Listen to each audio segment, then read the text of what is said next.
Morning. Oh, I'm back. Yeah, I'm Glen Goffin, one of the pastors here, and I will be teaching this morning. Let's open to that Matthew chapter, but verse 31. We're going to continue where we left off last week. Now, what a joy it is. The Word of God is mighty and powerful for the tearing down of strongholds. So this Word of God is a joy and a treasure. And that's why when we come together, it's such a beautiful thing to open it and understand it. But if we just understand superficially, we get none really, or very little of the blessing that is there. And so, for those of us that love God and love His Word and know the mighty power of it, you've got my signal, right? Okay, I'm going to take that down. There we go. We like to explore it. We like to dig deep. We like to mine. So we're going to do a little bit of that today because this passage is a continuation. But let me first pray. Lord, I pray right now that you would teach us because we love your word and we love your coming and we look forward to it, Lord. And so we're going to talk about it. Lord, help us to understand it by your Holy Spirit. Guide us and direct us. And we pray in your name. All right, so in verse 31, we're about to pick up somewhere, but what has happened, let's just sort of set the stage a little bit again. I like to do that. I like to know kind of where I'm at. All right, so Jesus is in the last week of his earthly ministry of his first coming. We call it that, right? His first coming. And he came not the way that the people of Israel expected. Right? They expected him to come as the conquering king. I've talked about, we studied that many times. And you know what? We're going to see that he came first as a humble baby in a lowly manger. And he was a servant, right? We know all those things. We're celebrating Christmas soon. It's coming. We're looking forward to that beautiful time. And there's a glory that comes with that, right? We look at the beauty of that humbleness, that humility. It's something that transforms our lives when we see the humble king. But I suggest this, that he did conquer, right? And we're going to see that he came first, not as the conquering king that Israel expected, but he did come as a conquering king. And what did he conquer? I see people saying the words, death. He conquered death. He conquered death for all of us, not just for himself. He conquered death for every one of us. And he did that by being the perfect sacrifice upon the cross so that we would have an offering for sin, that we would have a covering for sin. And it's his blood. It is him that has accomplished that.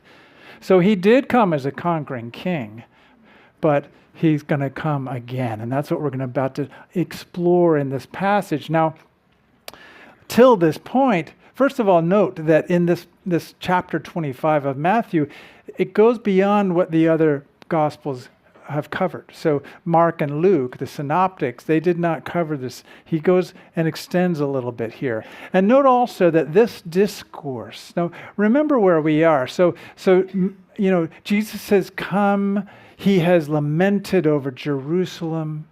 He said, oh, Jerusalem, Jerusalem, right? And he laments over what's going to happen to them.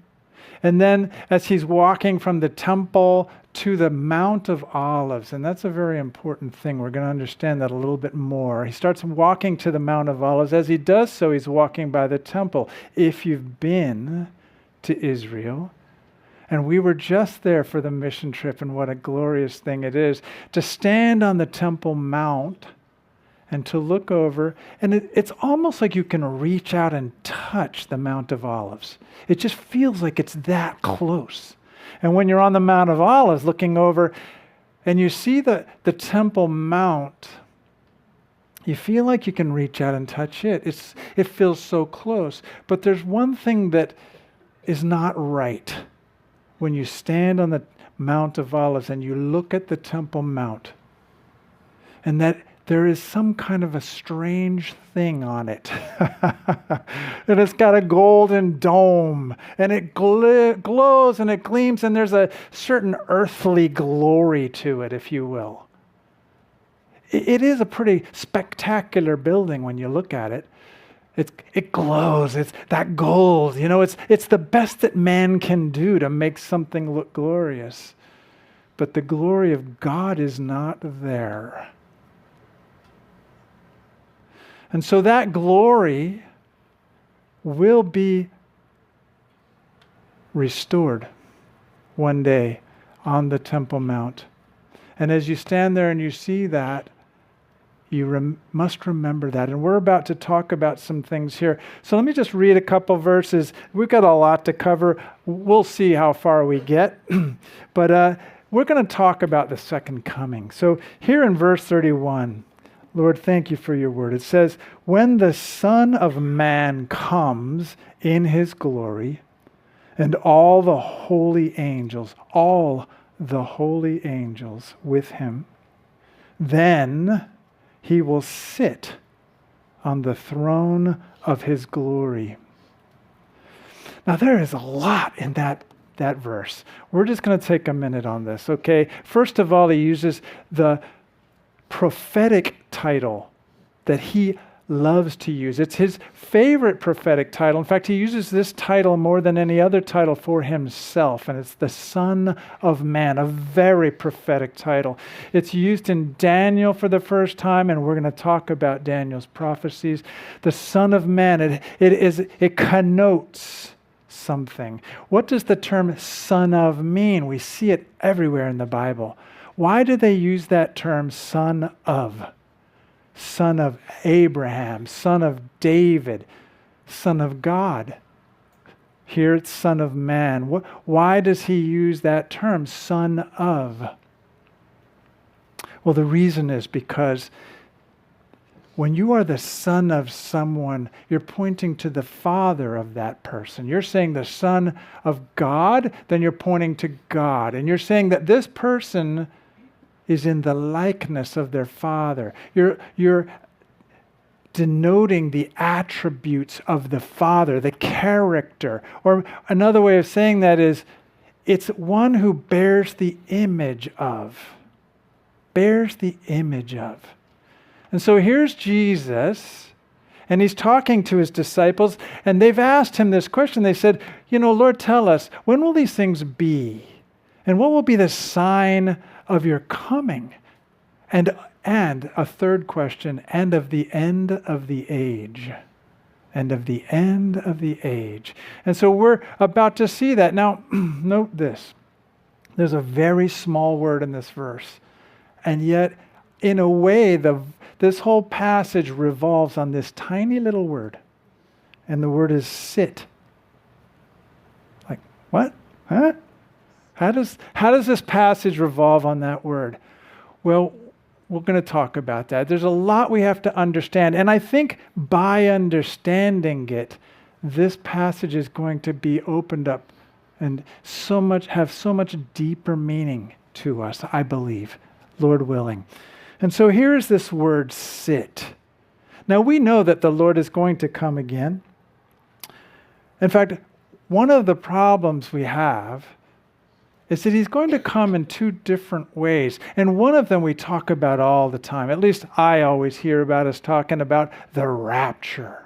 What a wonderful thing that is. And we look forward to that. And when I taught last time, I had the blessing of teaching Matthew 13 and then some other places. And that was about the fact that there's mysteries in the Bible. There are mysteries. And what does that mean, mysteries? Jesus said that he had come to reveal some of these mysteries to us. And so what does that mean? Well, the rapture is one of those things. And why is it a mystery? Because it's not even really spoken about in the Old Testament. So when the rapture occurs, it's something that the Old Testament, those who follow, the people of Israel who study it deeply, the Old Testament, and I don't mean the average person today in Israel, because the average person today is just like us. They're sick of religion, they're sick of so many things, and so there's a walking away from the Bible and from the God of the Bible. But those who are devout and loyal and love God, even there, they know all about the coming of the Messiah. And so they misunderstood his first coming. They're going to misunderstood the second coming in a sense. And this coming we call the rapture. Now, the key here is that the rapture is very different from the second coming, which we're going to talk about. The rapture is a return in the air. And it's very important. I want to emphasize this a little bit. I know we know these things, but there's a reason I'm doing that, because the second coming is actually one of the most common themes throughout the Old Testament and the New Testament. It is often spoken of. I found some source that said there's 1,845 references to the second coming in the Bible, that 17 out of the Old Testament books talk about it, 23 of the New Testament books talk about it, 7 out of every 10 New Testament chapters have some reference to the second coming of Christ. And I think as a church what we do is we conflate. When we're reading the Bible, we often just sort of think of the rapture whenever we think of and we read these very verses I'm talking about, these second coming verses. We blur them, and it's very important not to do that. It's very important to understand it. And by not blurring the rapture with the second coming, then so many passages are going to make so much more sense. And they're going to be opened up to our hearts for understanding. And so what are the distinctives? Well, some of the distinctives are that for the rapture, Jesus is going to come to the air, it says. He's going to come, but he will not set foot on the earth. And that's very important. Because as I mentioned, when we were Israel looking at the Temple Mount, we were on the Mount of Olives. Now that's where he is speaking from when he gives this passage. This is called the Olivet Discourse. He progresses to the Mount of Olives, and now he's sitting there, and the disciples have come to him there. So the Mount of Olives is a very important place. And so what happens is they are sitting there, and he's talking about his coming, and that's what he's referring to as the answer to his questions here about what will be the sign of the end of the age and of his coming. Now, in order to properly understand and think some of this, he'll go on, and by the way, it says, and then he will sit on the throne of his glory. And I said sit is such an important word, and the reason it is what? Because before the king sits, there is a lot that has to happen. Before he sits, there is much that we need to understand about what will happen. And we're going to quickly talk about some of those things. Because see, the rapture is one of those things that will happen. The rapture will happen. The Lord will come in the air, and he will take away his bride, the church. That's us. He will be coming, and it will be a joyful day for us. He will take us, and we will go to be with him. So the rapture will happen. It's somewhat of a mystery in the sense that it was not expounded upon in the Old Testament, but Jesus revealed it. And the disciples and Paul and the writings of the New Testament help us to understand these things. It's a time of joy, and the coming one is the bridegroom. Now for the second coming, he will be coming to earth, and he will set foot on the Mount of Olives. And see, it's really important to understand that in Zechariah, and maybe we'll just briefly touch on that, he talks about him coming to the Mount of Olives. If you remember, in the future, when the disciples are with Jesus as he is departing, before he goes away, he ascends to heaven, and 2 angels say to them, "What are you looking at? This Jesus will come just as he departed." And then it says, and then they left the Mount of Olives. That's where they were. They were at the Mount of Olives. So these 2 angels come, they say to the disciples, "Why are you staring into heaven? Jesus will come again, and he will set foot on the Mount of Olives." The Mount of Olives is a very important place. All right. So it says he sit on the throne of his glory, and all the nations will be gathered before him, and he will separate them one from another, as a shepherd divides his sheep from the goats. See, this is the rest of what we need to understand to appreciate what he's about to teach us. And that is, he says that all the nations will be gathered. And that word is ethnos, and it's kind of the neutered form of Gentiles. It means the Gentiles will be gathered before him. Now, that's very significant here. And it's because one of the things that we tend to do, again, is conflate things. And so we need to keep distinctly in our minds as we understand prophetic things. There are prophetic arcs, I'm going to call them, right? There are prophecies that have happened early in the history of man, early in the history of and in the writing of the Bible, and there's an arc, and it will be fulfilled. That it transcends over all things. And one of them is called the times of the Gentiles, right? And we're going to talk a little bit about the times of the Gentiles. And so, before we begin that, we need to understand that one of the main prophecies, the Gentiles, okay, what are they? Who are the Gentiles? I think we know, at least those of us who've walked with the Lord for any length of time, we know that in Genesis chapter 10, it talks about how Noah, when he was delivered, his sons, Shem, Ham, and Japheth, from them were many sons and daughters born, but many nations. And in Genesis 10, it lists out those nations. And so God begins to repopulate the earth from the line that was delivered through the flood. And that's called the Table of Nations. And there are 70 nations listed there. Very important. They are the Gentiles. Those are the Gentile nations. Guess what? With the exception of a handful of people in this room, we are all Gentiles.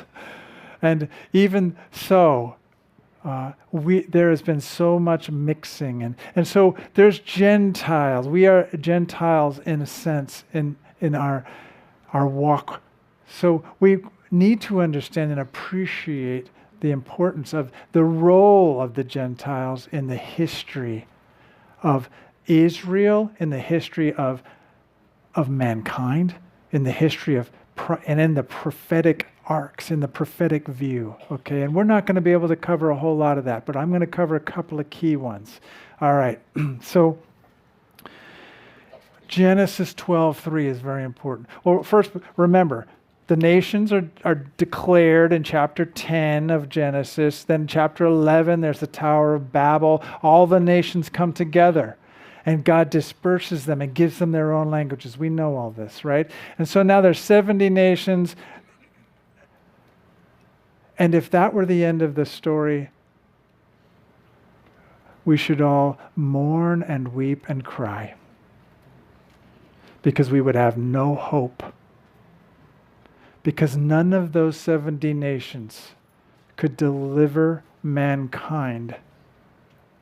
None, not a single person that has ever descended from any of those 70 nations could deliver you and me from our sin.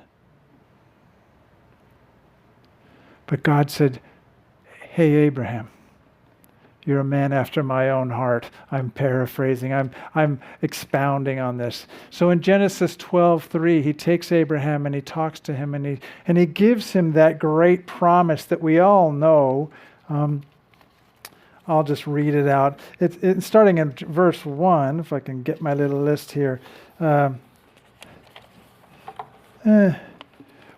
the promise, let me go there. Genesis 12:1, and then through 3. It's very important that this is the key, and this is the center promise. The prophecies that we're going to be talking about are all centered largely on this promise. He says, get out of your country, from your kindred, and from your father's house, to a land that I will show you. I will make you a great nation. So we have the 70, and now we have the 1. God is going to make Abraham a nation. I will bless you. I will make your name great, and you shall be a blessing. I will bless those who bless you, and I will curse those who curse you. We've heard that many times.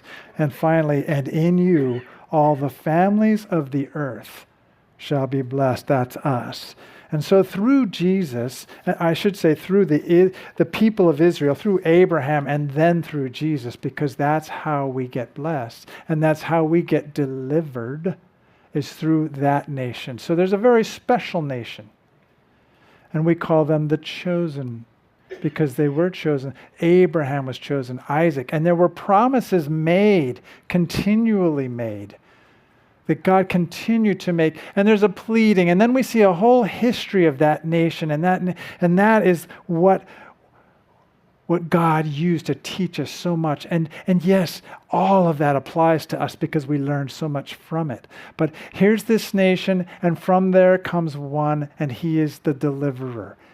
He is the Savior. And he comes and he conquers. First, he conquers death and sin. That's his first conquering. And then he departs. We know all this. Now, then he comes, and we are born. We are, if you will, a different thing. So there are three things. There are the Gentiles. Then there's Israel. And then there's the church. And we are a special thing unto God. We are the bride of Christ. And so the groom, the bride's groom comes, he takes us. That's the rapture. And now we come to this where he's going to describe some things that are going to happen when he sits on his throne. But wait, before he can sit, there's a lot more. So where we've just left off is he has ascended.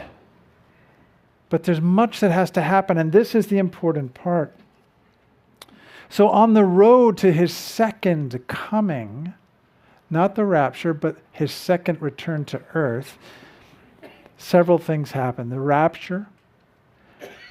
Now, I'm a pre-trib rapture person, and I think that that's a very clear position in the Bible. If you study it, I think we all can come to that conclusion. Maybe some of you disagree. Then there's the tribulation. So he takes us away. Then there's this time of terrible trouble. That when sin abounds and the world and the Lord does mighty and miraculous things. And then there's this final battle, the battle of Armageddon, if you will. And that's a campaign. It's not a single battle. It's several things, but there's a campaign of Armageddon and enduring that time. It says in Zechariah, I'm going to read that for you. It says here in several verses, I'm going to skip around a little bit. 12:10 it says in Zechariah, "And I will pour on the house of David and on the inhabitants of Jerusalem the spirit of grace and supplication. Then they will look on me, whom they have pierced, and they will mourn for him as one mourns for his only son, and grieve for him as one grieves for a firstborn." And then in Zechariah 13:6 it says, "What? And someone will say to him, 'And what are these wounds in your hands?' And then he will answer, 'Those with which I was wounded in the house of my friends.'" You see, there'll be a realization when Jesus comes back by Israel of what has happened. They'll start to understand. It'll dawn on them. And then it says in Zechariah 14, verse 4, it says, "And in that day his feet will stand on the Mount of Olives, which faces Jerusalem on the east." There's an eastern gate there, and we always like to talk about that when we're on the tour. "And the Mount of Olives shall be split in two, from east to west, making a very large valley. Half of the mountain shall move toward the north, and half of it towards the south." And there's much more he describes there in 14. And you should please read that. Very important. So what happens is the king will come to deliver. See, the first time he came to deliver from death, but this time he comes to deliver Israel from who? The Gentiles. He comes to deliver Israel from the Gentiles. You see, this was the coming that they were looking for, that the people of Israel were looking for when he came the first time. This is what they thought. You've come to deliver us from the Gentiles. And So he comes, and he is come to deliver them from the Gentiles, because there's this thing called the time of the Gentiles. If you remember in Daniel had many visions. And I'm not going to go over those, we don't have time, but one of them was a vision of a man, and it was this was a vision, this was a dream that Nebuchadnezzar had, and it was and when he declares what the vision means, it talks about the Gentiles, about a king, several kings and several kingdoms. And then it says a stone will come that was not made by hand, was not made with hands, and it will crush. And it will crush to such a point that it becomes powder and blows away as chaff in the wind. See, that is the Messiah. That was the promise made to Abraham, that one would come. And this is the Messiah that comes, and it is Jesus. Jesus is that Messiah, and he comes, and he crushes. And so this thing called, and Luke calls it the time of the Gentiles. In fact, in Luke, right here, in Luke 21:24, it comes and it says that the time of the Gentiles, actually, let me go ahead and read that because I think it's important. 21:24 says, and they will fall by the edge of the sword and be led away captive into all nations, and Jerusalem, which is a very key place in God's sight, in God's eternal timeline, it will be trampled by the Gentiles until the times of the Gentiles are fulfilled. So what has happened is Daniel has had these visions, and he said to Nebuchadnezzar, there's going to be these Gentile kingdoms that are going to dominate the world, and they're going to take over and rule, even Israel.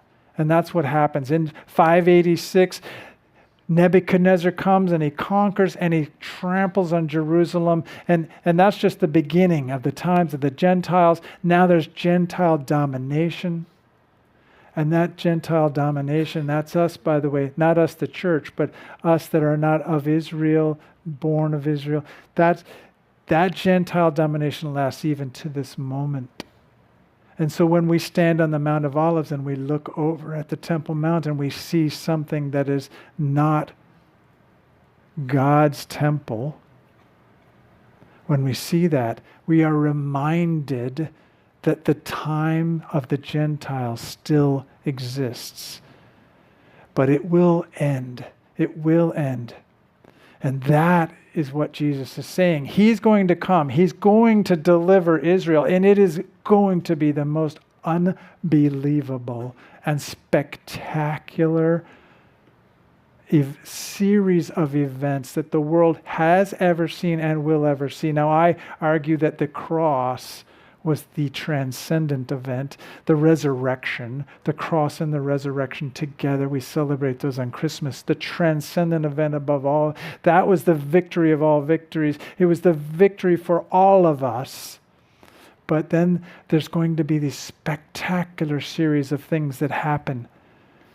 And they're going to be beyond our comprehension. And it says the glory. Then after all of that, when that is accomplished, is where we are now in this passage. That was a long setup. Where are we? Wait, let me get back there. Wow, even I thought that was a long time. I'm like, okay, I got to truncate this. So here we go. He is ready to sit on the throne. Now, it's important for us to understand that when he comes again, we will come with him. The saints will be with him. The bride of Christ, we are the saints. And we will come with him in spectacular glory, and we will sit on thrones also, as it says in Revelation. And Revelation 19, Revelation 16, they're very important to read to get that sense of glory and the magnificence of what is going to happen. It talks about Jesus, his eyes are a flame of fire. It gives this glorious description of him. And so now it says, he will sit. And what will he do? It says he will separate them. Now it's the nations. He's going to gather all the nations, the 70 nations that have tried to eradicate Israel. And you know, one of the things that we really got a strong sense and understanding of when we were over in Israel is their sense of the anti-Semitism that is in the world today. You know, they feel that the entire world is against them. And do you know that in large part they are right? They are right. Why? Because there are 70 nations and there is one nation. You know, when Joseph came, he had brothers, and there was one who was favored by the father, and there were the rest of the brothers who hated him. They hated him. And they hated him because he was loved by the father, and because he told the truth. See, he told the truth. And they didn't want to be confronted with that truth. And so what did they do? They persecuted him. And that is exactly what we do today. We persecute Israel. And I don't mean the church necessarily, although we need to inspect our hearts. Because there is a good part of what calls itself the church today that is persecuting Israel. And there are voices in the church today that once were dominant, prominent voices that are now saying horrible and terrible things. And that's why I wanted to build this out, so that we could understand that. You see, and why Jesus wants us to understand that, because there are 70 that hate the one, and it's through the one that they themselves will be saved, or at least that they have any hope of saving. And so he will come and he will judge. And this is the end of the time of the Gentiles. That's why it's important to understand that. Why Daniel's prophecies and why there's an ark here, because Israel will go through terrible times, yes. And the nations, the Gentiles, will dominate and will bring those terrible times upon them. Now, by the way, God did it, because in Romans 11, and we do not have time to go there, but also a place you need to go. Paul really explains this. And he talks about a thing called the fullness of the Gentiles. And he says that there's a hardness that has happened on the hearts of Israel for a time. And that's so that we can be grafted in, you see. You see, if Israel had been ready on the first day, when Jesus came the first time, and remember, he laments over Jerusalem. He says, "Oh, Jerusalem, Jerusalem, if you had said, 'Blessed be the name of the Lord,'" Psalm 118, if you had said that, what a different course. But if Israel had said that, we also would have no hope. In one sense, if you follow me, if you get that, in a figurative sense. That's what Paul's saying. He's saying a hardness came upon Israel so that we today could still have hope. There's this time period when the church was formed and the church has been grown and the bride of Christ has come into her own, and that is us. And so we come in as the bride of Christ, and so a hardness has happened upon Israel, but that hardness will end. And we read Zechariah. They will look upon the one whom they have pierced, and a realization, a dawning will come upon them. And then they will be saved the same way we are, through the one who conquered death, because he's the only one by which man can be saved, any man. And so they will be saved the very same way when that time comes. But that's the important part here, is when that time comes. That time is when Jesus has conquered all things. He's put death under him. He's put all peoples under him. All the nations are under him. And now he will sit on the throne of his glory. And one of the first things he's going to do here, and perhaps the first, I don't know. He will separate the nations one from another. Now, what he means there is individual by individual. He's about to do a judgment. We call it the judgment of the individual Gentiles. This is not the great white throne judgment. See, it's important to keep these things clear.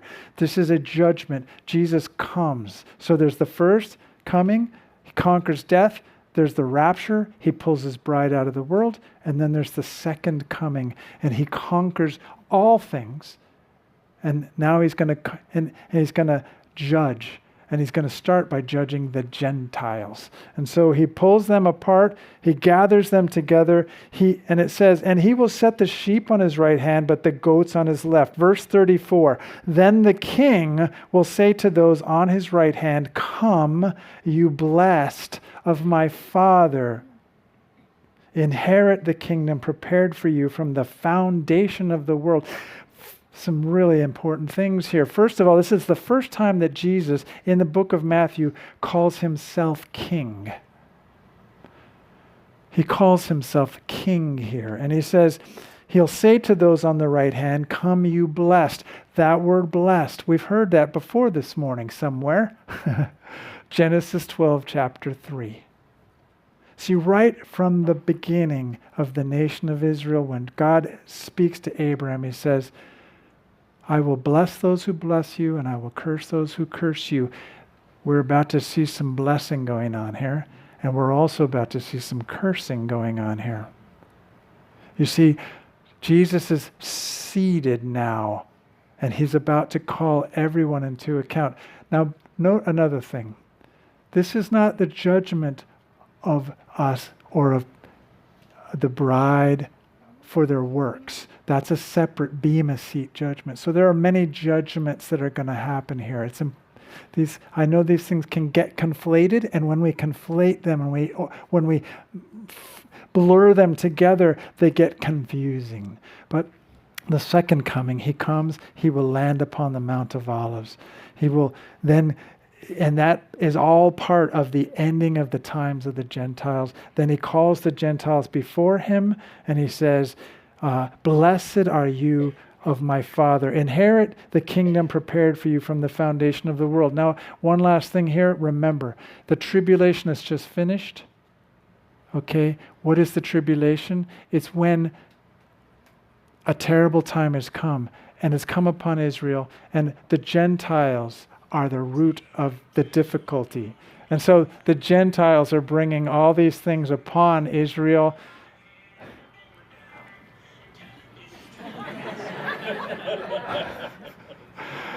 Country. I think that was a country song, was it? Yeah, all right. Gotta love it. God said, you need a little humor right now.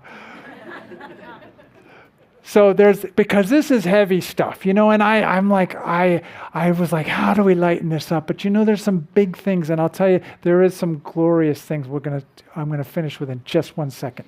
And so he does this judgment. I'm going to read, I was hungry and you gave me food. I was thirsty and you gave me drink.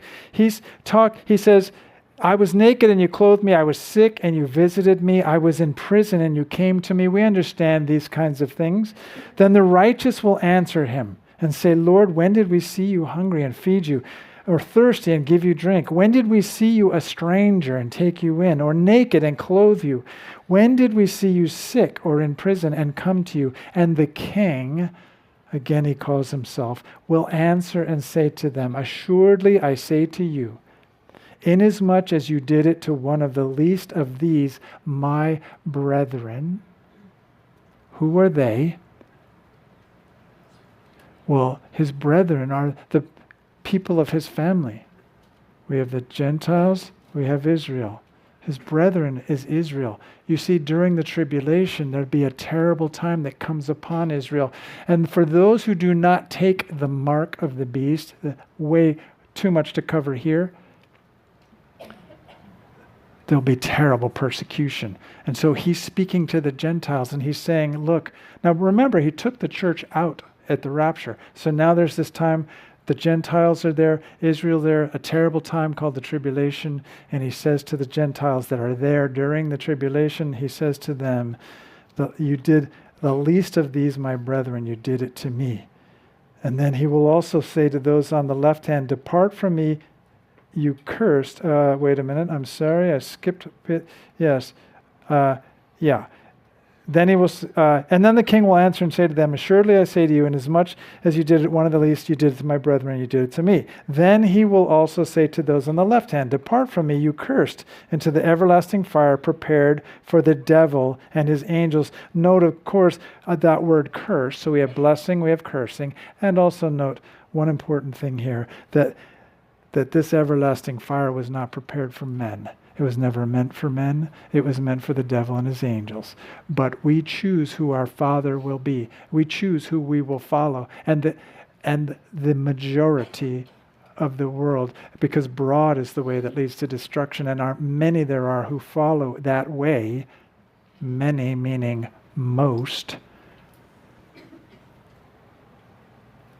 everlasting fire.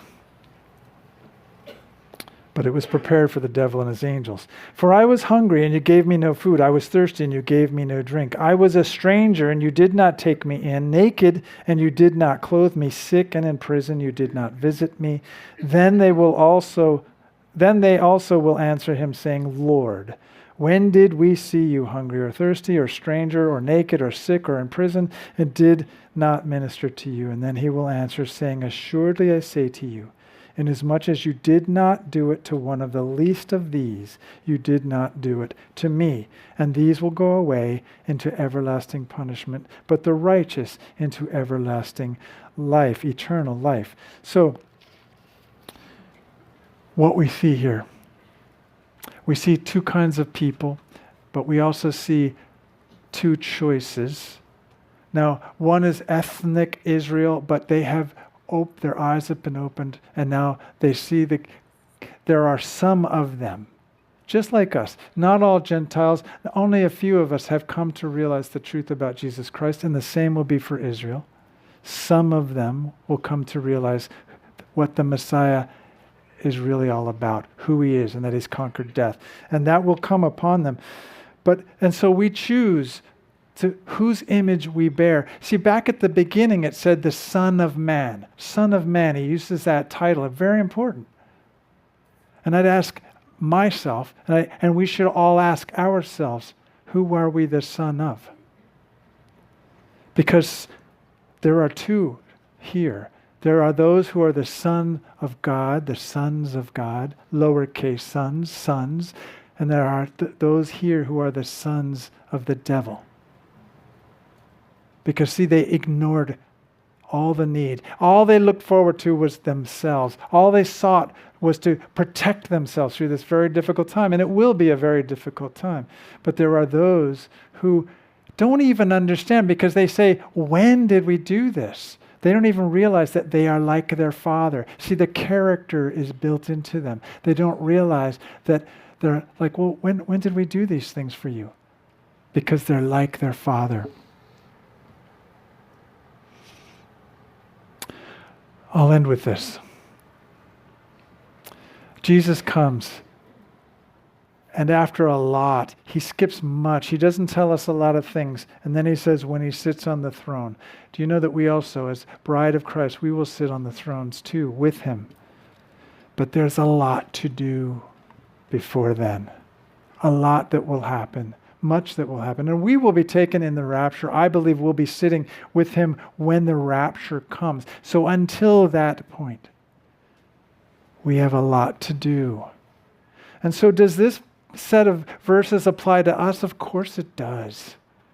And so does the whole Bible, because even when God is revealing things about his dealings with Israel, it's revealing truths about us too, and the way and the character and the nature of our Father. Because even though he chose Israel as his nation,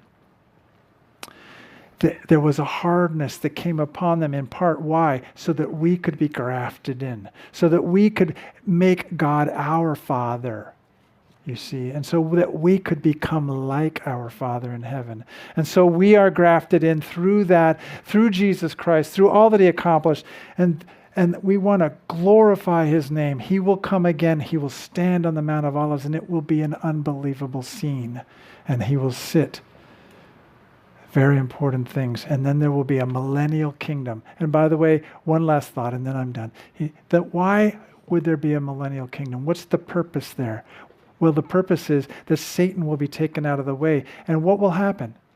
Men will still reveal who their Father is. Men will still walk away from God. It will still happen, you see. So we are a very select group of people chosen by God. We have been given the gift of eternal life. We have been chosen in a completely different and even more important way. Lord, thank you for